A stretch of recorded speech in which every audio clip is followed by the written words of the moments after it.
Hey everybody, welcome to Q&A video number 14. Make sure to keep asking questions, doesn't matter what they're about, they can be about anything. Just a fair warning though, I will not respond to review requests. That's, what do you think of this game? Now, if you ask me about a specific feature, I might answer that, but if you ask me about the game just in general, I'm not going to answer those in these Q&As. Anyway, first two questions are from FusionGamerElite, and I'm going to paraphrase these, so sorry about that. I'm just kind of wary of getting long-winded with this one. First question that FusionGamerElite has is about the EA Valve problem. Basically, EA has removed a lot of their catalog from Steam, and the Battlefield 3 and Mass Effect 3 are both requiring Origin. They're not going to Steam anytime soon. So, basically what EA has done is created a monopoly on its own games, which technically it can do. I mean, there's nothing wrong with that, I guess. It may be not all that great for the consumer, but there's nothing technically wrong with it. And a lot of this spurred from DLC purchases. Steam has a policy where if you have a game that has DLC, you're pretty much required to sell that DLC through Steam.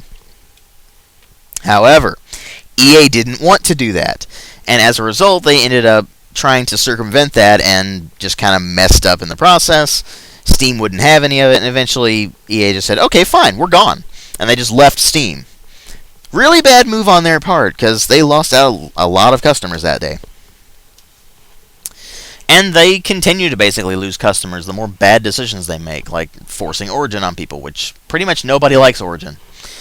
Even the people I know who use it hate it. Just hate it. Outright hate. It's not a matter of, oh, it's not very good. No, they outright hate it. And, of course, I'm going to really hate using it for Mass Effect 3, so that's going to be a problem. Anyway, that's something for another time, I guess. But yeah, it's a terrible idea.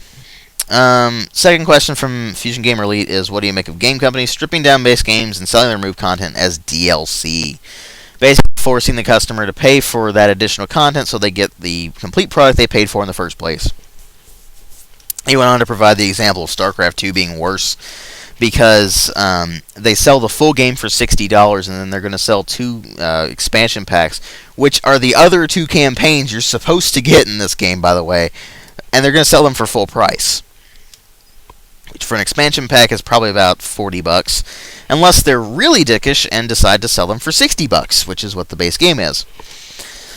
The reason Blizzard's doing that is because they know they can get away with it. I mean, pretty much anybody who buys Blizzard games is kind of a sheep. They're just going to buy Blizzard games no matter what happens. No matter how good they are, no matter what ridiculous scheme Blizzard is pulling, they're going to get tons of sales, and they know they can get away with it. As for game companies who are doing, like, they're taking content out of games in order to sell that as, like, release day DLC, that's just despicable. You should just release the game with all the content that you made for it to begin with. If you want to make DLC for it in addition, feel free. Just release it after the game is released, and actually develop it, maybe after you've made the game go gold, or for instance, or something like that. Don't just nickel and dime us, and that's what a lot of gamers really hate, is when they nickel and dime us for, you know, stupid stuff, like the Exiled Prince DLC for Dragon Age 2, for instance. It isn't really that good, and yet they had it on release day as DLC. It's just stupid crap like that. Next question is from Ashhead65. Do you want to see Demon's Souls and Dark Souls come to PC? Absolutely. I think there's a big market for it on PC, because, I mean, look at the success of the Gothic and Risen series. Well, Risen's going to be having a sequel since it's technically a series. But, hardcore role-playing games are actually very popular on PC. Reason that these games were not released on PC is because in Japan, there's really no such thing as PC gaming. You can't find PC games in shops. Pretty much all anybody plays is PlayStation 3. Or even PlayStation 2. They still make PlayStation 2 games in Japan, for instance. It's kind of crazy. But, yeah, I mean, they're a primarily console thing. And they figured, oh, well, we'll just release it as console worldwide, and that'll be that. And it did a decent job. The sales for Dark Souls were actually pretty decent, compared to other things, of course. But I think they would see their sales rise quite a bit if they put it on PC. I mean, it may take some adjustment, but it would work pretty well, and I would certainly love to see that come to PC. I want to play that game really badly, and I mean, even if that means getting it on console. Next one's from Lulz261. How do you feel about Bioshock's setting going from the ocean to the sky? Do you think it's a good idea or just a cheap way to use the Bioshock name to get sales? Well, it's certainly a better thing than, first-person shooter XCOM, which has nothing to do with XCOM. Anyway, I'm not going to rant on that. Prevent myself from ranting. Okay. This is actually a good idea for Bioshock because the original game had Rapture, and that was a really cool setting. It was unique, it was fresh, and it provided a new perspective on things. Bioshock 2 was just more of the same, and people were kind of whatever. So, switching up the place from the, Rapture, the underwater city, to the floating city in the sky, I think that's a great idea. I mean, we don't really see that all that much. So we'll see how it turns out. They are saying that they're trying to keep it as close to the original game in feel as possible.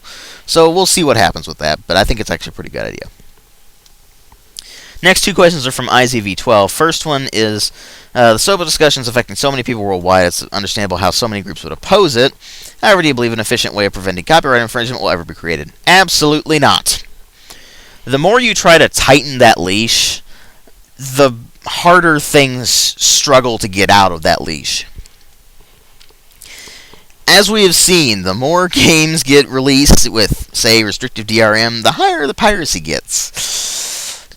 Restricting it is not the answer. You have to provide a service that is better than the pirates. I know that's really what they're referring to here. Copyright infringement is so wide-reaching, it can be anything. I mean, if you sing the song Happy Birthday to people in public, it's actually copyright infringement, and yeah, you can get fined for that. Or worse, actually. It's kind of creepy. Copyright law is just so screwed up right now that I don't really know what to say about it other than it's all about control, and the media companies that are stuck in the 20s are really trying to hold on to that ancient, outdated business model and trying to strong-arm everybody else into following it too, and they're just doing a terrible job of it. I'm hoping that they update their business model to really incorporate the digital age and just say, okay, piracy and copyright infringement and all that's going to happen. We understand this. So here's something that's better. Here's something that's easy to use. It's productive and all that kind of stuff. It provides a very good opportunity, and it's not a hassle or something like that. That's the problem right now. I mean, the current avenues for, say, watching movies or listening to music and stuff like that, they're not exactly the best around. So I think by updating their business models and actually providing a good service, they're going to see not only are their sales going to increase, but they're not going to need to kind of strong-arm all this copyright infringement stuff. Although with the way things are going, I think it's going to just get worse. We'll see how that goes. And second question is, I would prefer to be a PC gamer, but I'm not sure if it would be worth it economically. How often does a PC gamer have to upgrade the computer, and how much does it cost? Depends on the system. I recommend building your own system from the get-go because it's going to be cheaper than getting a full PC to begin with. But whenever you upgrade, you're looking at least around $200-300 US to upgrade it because you're probably going to be upgrading your graphics card. For the most part, processors are actually fine. I mean, I'm still running a dual-core processor. They're up to octa-cores, I believe, right now. I know a guy with a hex core. Most people are quad-core right now. My dual-core is still running everything really well. So, I mean, processors, you have a lot of longevity there. RAM is the same way. You have a lot of longevity so long as you have a pretty decent amount of it. I'd say at least 2-4 gigs, depending on what your operating system is. But graphics cards are going to be the main area of concern. They're usually $200-300 depending on what model you get, what end you're going for. Like my graphics card was about $150 when I got it back in 2008. So I mean, its value is tiny now. It's technically minimum spec now, so it's pretty much worthless. But I mean, you're looking at every 5-6 years maybe. It's fairly standard, actually. I mean, and if you actually compare the costs of console gaming versus PC gaming, they're actually about the same. Simple reason is, while a PC system is more expensive, the games are generally a lot cheaper because we have a lot more sales, we have a lot more digital distribution that lets you get them cheaper. Whereas on console, for the most part, you don't really have any digital distribution. I mean, you have it on like Xbox Live and you have it on PSN, but they don't have all that great sales all that often, and so you end up having to go and get them in the store, the games in the stores, and they don't go down in prices quickly. So you end up paying more for the games but less for the system. Really, they kind of balance out. So it's kind of a matter of choice more than anything else.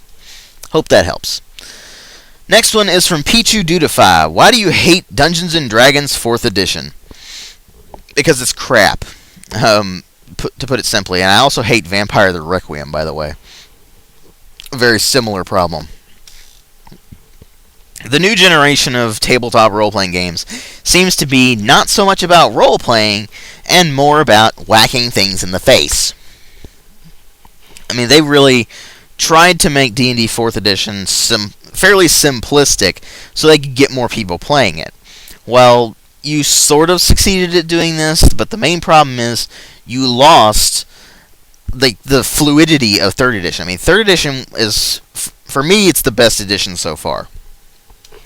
It has its problems, don't get me wrong, but I think it's the best edition so far. 2nd Edition was also really good. They allowed you to really play with the settings. You could really create your own worlds. You could create your own monsters and everything really easily, actually. And you had a lot more fluidity in the actual game, so you could actually do some more role-playing. You could really get away with a lot more, just kind of... It's kind of hard to explain without actually getting into a lot of detail, so... but you could actually get away with a lot more in the 3rd and 2nd editions than you could in 4th edition. And they also did like a lot more rigid stat systems, a lot more rigid classes. It just ended up being kind of a simplistic mess for me. I preferred the more... yes, 3rd edition is more complex, but it just ends up being better in the long run. That's why I don't like 4th edition. It's also why I don't like Vampire the Requiem. Vampire the Masquerade was great.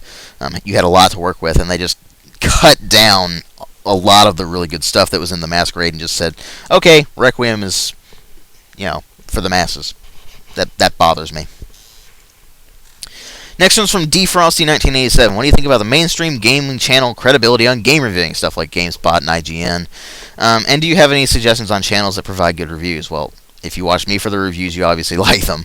But as for the mainstream channels, I don't know. You really have to take them with a grain of salt because a lot of what they're saying is almost corporate propaganda, to be honest with you. They're kind of told what to say by their superiors who, yeah. But you see them whenever there's a big hyped up release, they rarely ever say anything bad about these games. In fact, they say mostly only good things. And that's something that you need to worry about. My approach with reviewing is that I point out a lot of the flaws of the game more so than the good things, because the good things are pretty self-explanatory. I mean, you play through the game, you notice the good things, and you like them for the most part. The bad things are what you need to overcome to actually enjoy it. And so that's why I report more on those as opposed to the good things, which is what a lot of people just point out. And they say, only praise to this game, as opposed to me, where I'm like, it has a lot of flaws, but this stuff is good, or this stuff is really bad, or whatever. As for people who are good, alternate channel reviews, Antisocial Fat Man was good, except he died. Yeah, not so great. Frikkin D is also pretty decent, but he really only praises things. He doesn't really review any games that would be considered bad, or even in his view. And if you're looking for the more comedy aspect, you don't go to AVGN, because he's pure comedy. He's just ranting about things and making it funny. Whereas Spoony One, while he does go into the comedy stuff, he also actually relates his experiences with these games. And I think that's actually a good thing. Granted, he tends to do a lot more spoilers. But I think his reviews are actually pretty good, too. So, check them out. For the Spoonie one, it's the Spoonie Experiment. Just Google it and you'll find it pretty easily. Next one's from Dave the Grave. Do you think attitudes towards Activision would be different if Modern Warfare 2 had mod support and free DLC and no IWNet? Yes. If Modern Warfare 2 was what the PC gamers asked for, dedicated servers and a server browser, and maybe with the option of matchmaking, free DLC and mod support, it probably would have been a lot better. But as it stands, Activision basically killed their PC community by doing that. You see that with each subsequent release of a Call of Duty game, the people buying it gets smaller and smaller. If they'd done that and actually released a PC game as opposed to a blatantly obvious console port, it probably would have been a lot better. And the last one is from Kotapoika. What do you think of kids who play games and they're not old enough to play? Like if the age rating is a certain rating and then they're under that. Or even worse, use their mics and ruin their experience, your experience by screaming into their mic with their chipmunk voice. I think that it's perfectly fine for these people to play games. That's not what bothers me. I mean, people play games when they're not old enough for the rating all the time, and that doesn't really affect them in any way. It's just what they do. I mean, there were plenty of kids during the 90s playing Doom and Duke Nukem, and was it a bad thing? No, not really. But in the modern era, you have this really big epidemic of really obnoxious people. Not necessarily kids even. It's just people in general like to scream obscenities at each other over the microphones, and that didn't exist all that long ago. I mean, you had a few people that would do that, but for the most part, it just didn't happen. Now, it's gotten really prevalent, and I don't know what it is. I don't know why it happens. Maybe it's just people with that just crave attention. Maybe they actually have really crappy lives and they're just taking it out on the people in the game. I don't know. But they really need to lighten up. I can tell you that. So, I mean, gaming has a place for everybody. It's not just a, quiet down and be serious in the game thing. Because, I mean, back when I played Jedi Academy online, I chatted with everybody in the clan servers all the time. And there's if you ask Soulstorm, aka Soothsayer Knight, I used to play Jedi Academy with him a lot, and we would play with his clanmates, and we would just chat up all the time, and we were really friendly and everything. That was pretty common back in the early mid-2000s. Once you get to now, it's a lot of people screaming at each other. It's a mess.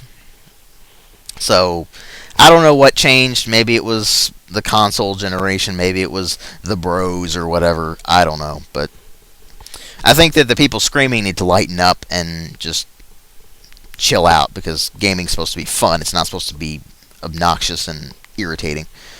Anyway, there you go, folks. That was Q&A 14. So, again, make sure to keep asking questions. It doesn't matter what they're about. And anyway, I'll catch you guys in later videos.